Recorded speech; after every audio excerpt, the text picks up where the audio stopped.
দেখো এখন সকালবেলা হয়ে গেছে আর এখন আজকে অনেক সকাল সকাল উঠেছি।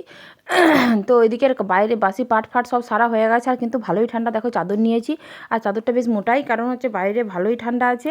সকাল সন্ধ্যাটা আমাদের দিকটায় বেশ, বাঁকুড়া জেলাতে এই দিকটায় বেশ ভালোই ঠান্ডা থাকছে।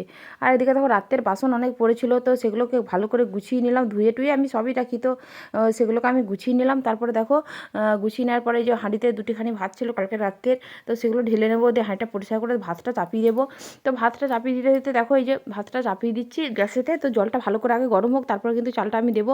আর এদিকে দেখো ঈশান এসছে সকালবেলা, ওকে একবার আদর করে না করে দিলে ওর বেশ মনটা ভালো হয়নি।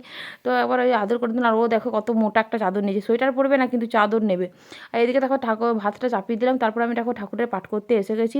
আর এদিকে জানলাগুলোও খুলে দিচ্ছি, দেখো কতটা রোদ বেরিয়েছে, আর এখন প্রায় 7:30টার মতো বাজছে, আর রোদ দেখো একদম গ্রীষ্মকালের মতো রোদ দিয়েছে। তো এই যে উপরে জানলাটাও খুলে দিলাম, আর দেখো কতটা সুন্দর লাগছে রোদটার জন্যে। আর এদিকে দেখো জানলা ঠাকুর ঘরের পাটা আমি করে নেবো আগে। তো ঝাঁটফাট পরিষ্কার করে আমি দিয়ে নেবো। তারপরে ঠাকুর ঘরে ঝাঁট দেওয়া মোছা আমার সবই হয়ে গেছে। আর এইদিকে তারপরে যে ঠাকুরের বাসনগুলো বার করে নিয়েছি, আর মানে ওই বড় ঘরটাও ঝাঁটিয়ে নিলাম। আর এদিকে দেখো চালগুলো মানে জলটা ফুটেই এসছে, এরপরে চালটা আমি দিয়ে দেবো। চালটাও আমি ভিজিয়ে রেখেছিলাম, ভিজিয়ে রাখলে হ্যাঁ তাড়াতাড়ি করে একটু ভাতটা হয়ে যায়। তারপরে আরও অনেক কাজ আছে, চলো আবার পরে দেখা হচ্ছে, টাটা।